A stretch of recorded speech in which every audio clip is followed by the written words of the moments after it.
chers notables du village, chers parents, chers membres, chers invités, c'est un immense plaisir et un honneur sans égal que je prends la parole devant cette auguste assemblée.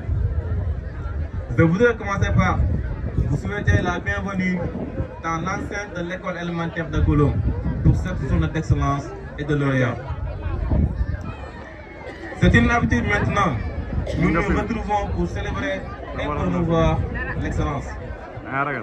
Nous distinguons nos jeunes frères et sœurs qui se sont démarqués tout au long de l'année scolaire par leur performance à l'école seront récompensés. Mesdames et messieurs, permettez-moi d'entamer mes propos pour souligner encore une fois l'importance et la puissance de l'éducation. L'adage dit, l'éducation est le meilleur passeport de l'avenir. L'éducation est le moteur fondamental du progrès social, culturel et économique. Elle est nécessaire, voire primordiale, au développement individuel et collectif. Pour cela, jeunes gens, je vous exhorte solennellement à toujours travailler, beaucoup travailler, encore travailler, comme le disait son excellence, l'ex-président Maître Abdoulaye Wade. Être les meilleurs et les plus forts du Sénégal est un rêve qui ne peut se réaliser que dans le travail bien fait. L'autre critère essentiel à un véritable progrès, c'est l'union. Alors, chers amis, j'attire l'attention de tout un chacun ici présent que rien ne sera impossible si nous unissons nos forces, si nous unissons nos efforts. Si nous unissons nos efforts, une union qui doit s'étendre à travers tous les villages de Nguenki. J'en profite pour souhaiter à son nouveau président, M. Mamoudou Ndiaye, pour un succès de ses nouvelles fonctions. Je tenais à remercier aussi les membres du bureau de l'AEG qui se sont donnés corps et âme pour la réussite de notre journée. Au nom de tous les membres de l'association, je vous remercie pour votre dynamisme, votre détermination, votre abnégation, votre loyauté envers l'AEG et sa cause. Je tenais aussi à remercier notre chef parrain, M. Demassa. Les sacrifices que vous avez faits, malgré votre manque de temps, sont reconnus à leur juste valeur. Je témoigne également toute ma reconnaissance à l'endroit de mes frères et sœurs du rassemblement des élèves étudiants de Ndoye, du mouvement des élèves étudiants de Djeri Barane et de l'association pour le développement de Ndiarno Ndiao. Ces élèves étudiants, il me semble que nous devons particulièrement remercier les membres de l'association Gouloum Labok.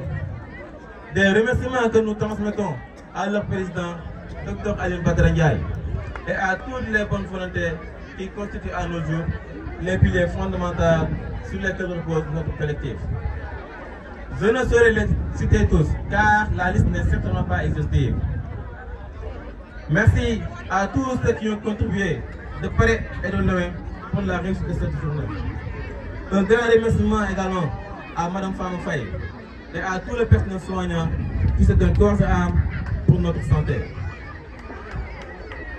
Je ne saurais terminer mon discours sans pour autant remercier le directeur de l'école, les enseignants, le président de l'association des parents d'élèves et tout le personnel de l'association et du personnel administratif. Il n'y a pas de travail beaucoup plus important et plus noble que ce que vous faites. Car l'éducation est l'arme la plus sophistiquée pour changer le monde, disait Maliba.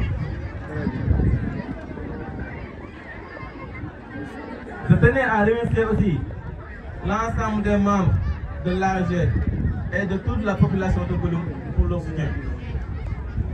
Enfin, je vous souhaite tous un avenir radieux et plein de succès.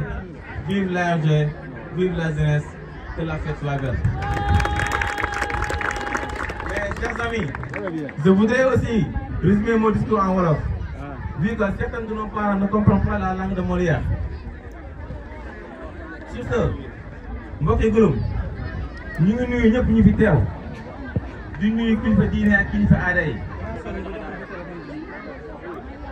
di nuyu fépp fu doom gën nekk si jamono ji ñuy waxee ak yéen ñii si réew wala si réew di leen wax ne su ma nii defuñu ko pour fo wala pour am progrès déedéet dañ koy def pour suñu rakk yi nga xamante ni ñu ngi nekk au niveau du daara ñu ngi nekk si élémentaire bi wala même au niveau du collège ñu ràññee leen loolu nag affaire jàmbaatee parce que ñu ngi doon conseil am pour avoir texte na noonu donc ñu ngeen si remercier bu baax a baax a baax di remercier aussi waa diaspora bi di remercier aussi jéggi macha allah les braves dames ki nga xam ne ni ñu taxawee si fii parce que ba joxe jotee joxe nan ba teew joxe teew nañu donc ñu ngeen wax ñu ngeen jaajëfalaat bu baax a baax di leen remercier di nuyu aussi waa diaspora encore une fois de plus di leen ñaanal mucc ak muccule salaamaaleykum.